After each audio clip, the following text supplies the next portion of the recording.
Okay, what's up, guys? Welcome back to the Rubasha Family Podcast. We're here yet for another episode. A lot's been happening around the world. Again, just enjoying bringing you guys these amazing conversations, enjoying doing what we love, speaking as a family. Dad, welcome back to another episode. Yeah, thank you. I'm very excited always to come to chat with you. I just come from my walk, so I had a nice afternoon walk. As I say, my walk has helping me a lot. Walking every day has changed my life to have a routine, to thinking everything now. Every day I'm inspired. If I miss my walk, there's some things in me say, no, this you have to do for walk. So I'm really enjoying my walk. That is why I encourage everybody, I inspire everybody, I motivate everybody, start thinking about walking. But what's the feeling that it gives you? So the feeling is huge, but because the walking, the best thing does, you can't see the result. So you have to feel it. So you don't see something, so you walk, you can't see any result. You don't see anything changing. But as you continue to do it, and then sometimes you start put your belt on, you found, it becomes small. You start looking at yourself. So when you lose is the feeling in your body. And you feel tired, you finish walking, you shower, and your body now feel fresh. And it's the feeling, and you can't see it outside your body. It's not like a gym where you go to come to say, wow, look at this. No, it's inside the feeling. Mm. Let me ask you, when was the last time you got sick? For me, I can't remember. Even if I'm sick, I just keep going.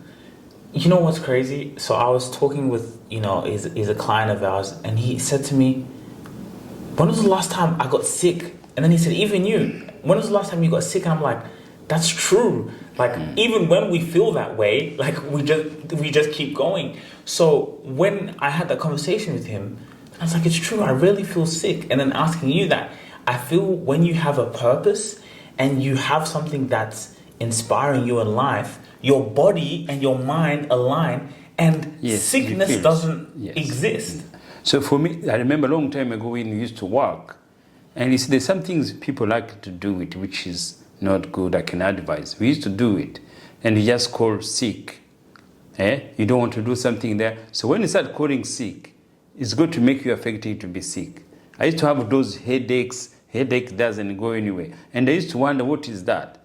But because those headaches comes because your mind, you have trained you to just lying to work, say, taking sick leaves. Those sick leaves, it become reality late in your mind. But you see, now I understand it, like owning a business now. I remember calling in sick, right? But now I can't do that. Yes, you can't do that because you don't feel it. You don't go to work, you lose the money. But if you're employed, sometime always you say, that's okay, because your employee, your employer is going to pay you. It's easy to call sick, and those people keep calling sick. It become reality now. Always keep having sick. Getting sick. Yeah, but it's also because they also may not feel fulfilled, because there's two sides to it. Because we're growing a company, we're going to have employees, or we are training an employee system right now with our interns. But you see, here's the thing, because you can be an employee, but you love what you do and you're passionate about what you do, or you feel that you have a sense of purpose, even you that you don't call sick. So let's put it, for example, even you with, like, let's say, being a chauffeur, with luxury car hires, right? You have a different mindset now than maybe you would have had before, because now your mindset is knowing I'm serving people. And when you know you're serving people, it doesn't matter what you do, you feel that satisfaction and that gratitude because you've put in your mind and you know that you're actually serving people, right? So there's employees who they feel that they're part of something and that they have that. They're playing their role in serving people. So even great employees you'll see don't call in sick or don't have that because they feel like they're living in their purpose compared to someone who's just... Yes, but I say again, you remember also when you are working, you're earning money. So there's some jobs where you don't easily make, especially a hard labor job, mainly it's hard. People, you become stronger. You become stronger to feel sick. So your body becomes stronger to feel sick. If you are working construction work, you are working all those there, and people want money, the money is good, you don't want to feel sick.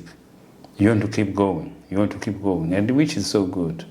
It doesn't matter what you do, as long as you have desire. You have to have why you are working. You know, why you are working, why you need that money. So that money, you want it, you want to have it, you want to enjoy it. You have to wake up to go to chase it. You have to wake up to go to work, and that is also another motivating. So the money motivates. Yeah, money is so powerful. Money motivates. Money is going to make you do some things you don't want to do. Money is going to make people do bad things because it's power. Everything's power. Power comes with killing, bribe, all those things there.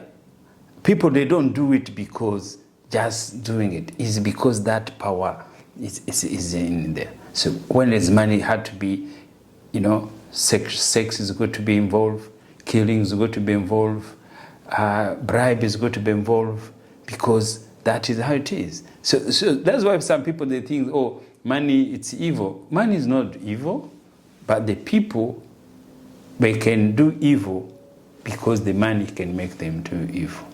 But when you receive money, money doesn't do evil. But people, we can do evil because we are chasing the money. Yeah, interesting point. So we also wanted to come here to talk about the Olympics. Let's talk about Kenya, how we're doing, and also how, are we supporting our African countries in these sports, right? So can you talk a little bit about that? Yeah, so first of all, we can talk one issue first of all. So Olympic have been there for generation. It's a good game, and now it's growing in Africa. They're athletic, they're there. It's a powerful game.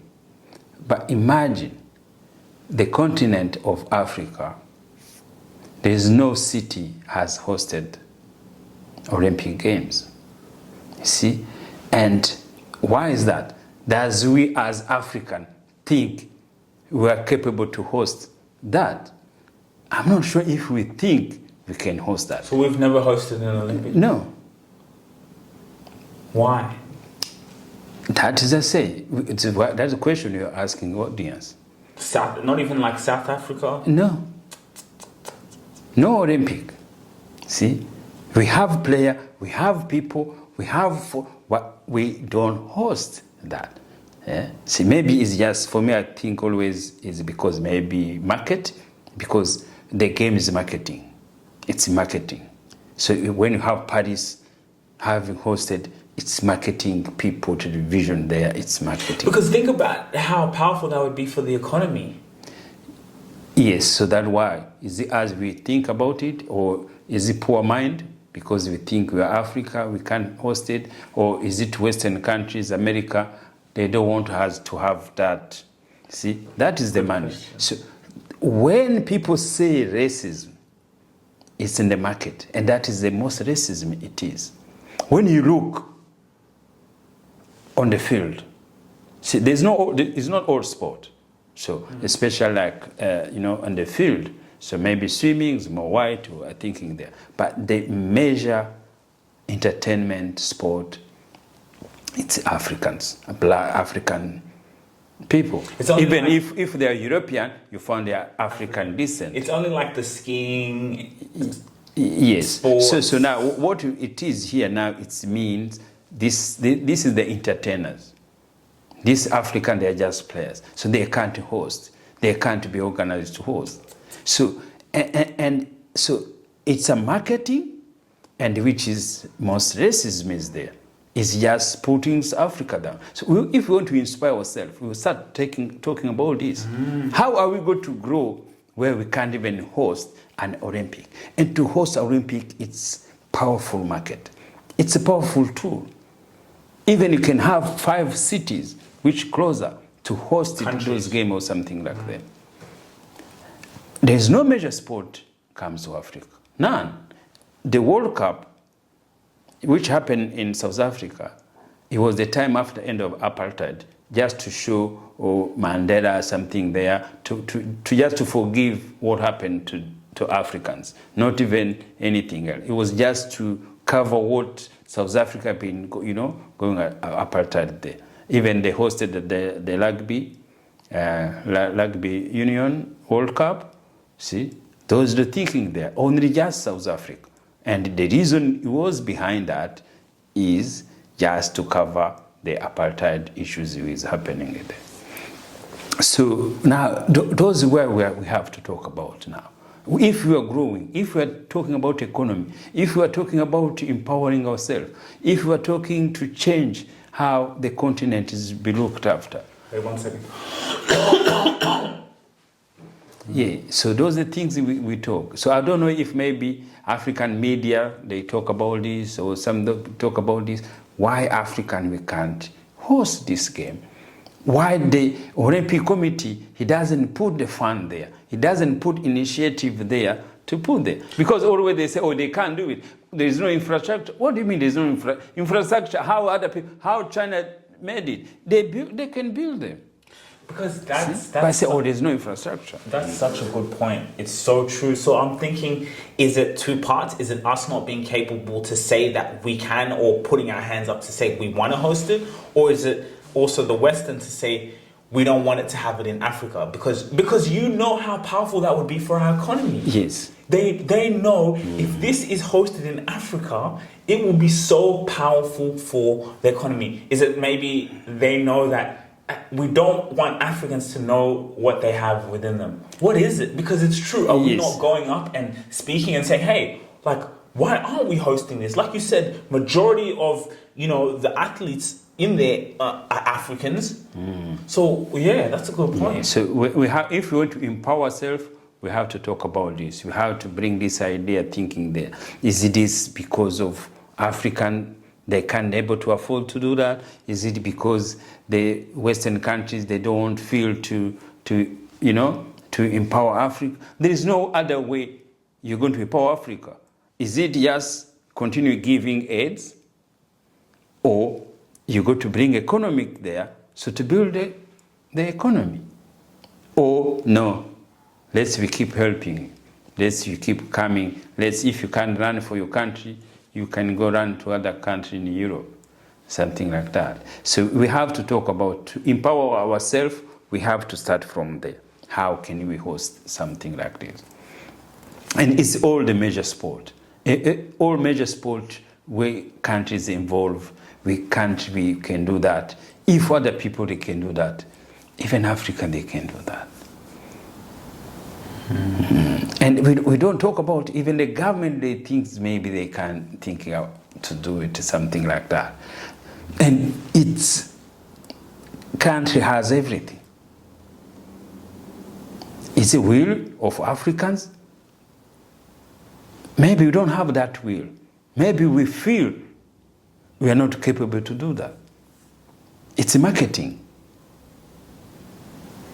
Marketing is the issue we have in Africa. See, the issue we have in Africa, people keep thinking it's just racism. No, it's just marketing. People to travel to visit Africa, they should be more than anyone else. But they rather not to go there because they don't want the continent to develop itself. But again, what ourselves we do it? How do we market ourselves? How do we market to the outside world? Is it just fear? Everybody to travel in Africa is just fear. There is something like that. There is a war. There is something there. Everything, the news there is something there. See, that fear we have to change how they can see Africa continent before they change. It's so true. I feel, things like this and what we're doing is sparking that change. Yes, we start talking to people, we start people thinking there, people start thinking. As Africa, we just want to watch on television, and we think that is enough, you see, and that is power of marketing. We think to go on television, that is what only we can do.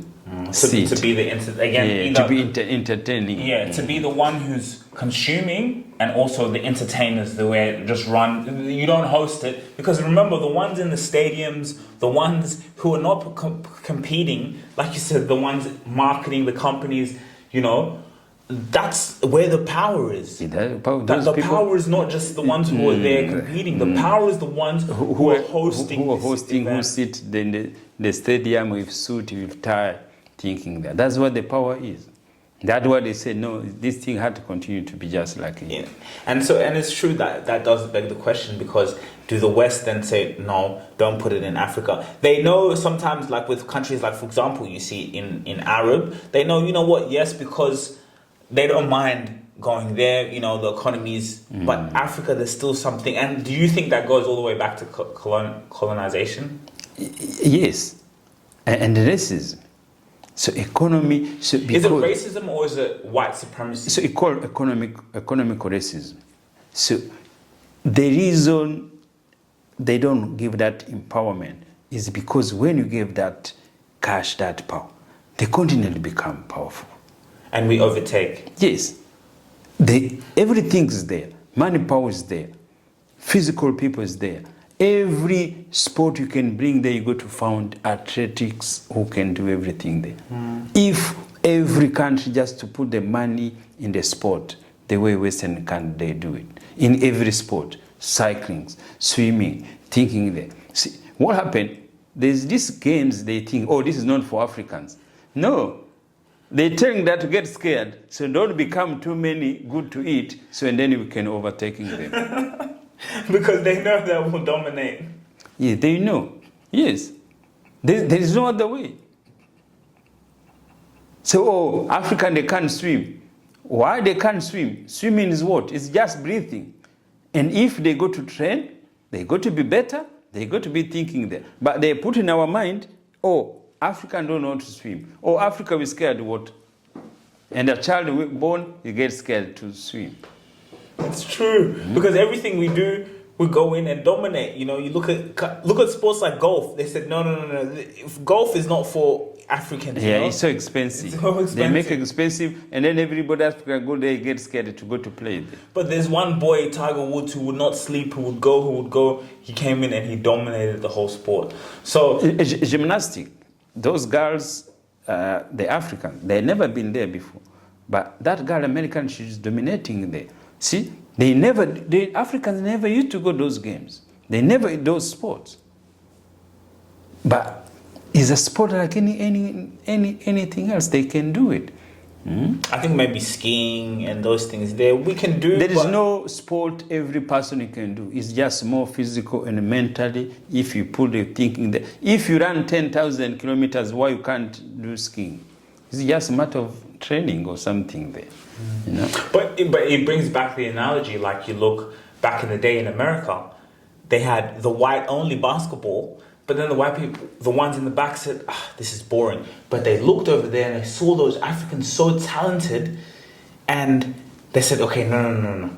Because they're thinking economically as well, marketing, if we bring them in, it becomes marketing. They were thinking. See, America, they don't care anything else. It's just marketing. So that's why when they brought you in the team, you are African, you are good thing there. Of course, it takes a long time. See, that's why market is more powerful. Market is see it, and then you bring it. Hey man, how's it going? Listen, I know you have something inside you. I know you have a gift, and I know you have a story. Look, why don't you come and tell us? Come here and tell the world. You know how we do things. You know the way we edit. You know the way we present ourselves. Listen, you can see we're becoming the biggest media company in the world, all from a first-generation immigrant family from Kenya and Rwanda. So this is your chance to come and tell your story. This is your chance to come and advertise your product here. This is your chance to get a sponsorship early, because you see, don't get fooled. Don't get fooled. We are building something that is absolutely extraordinary. Go and look on all of our platforms and you're gonna see that unique gift. You're gonna see what we're doing, and you could be the lucky person who invested wisely. I'll see you soon. If you really enjoyed this video, make sure to click here, and I'm sure you're going to love that one.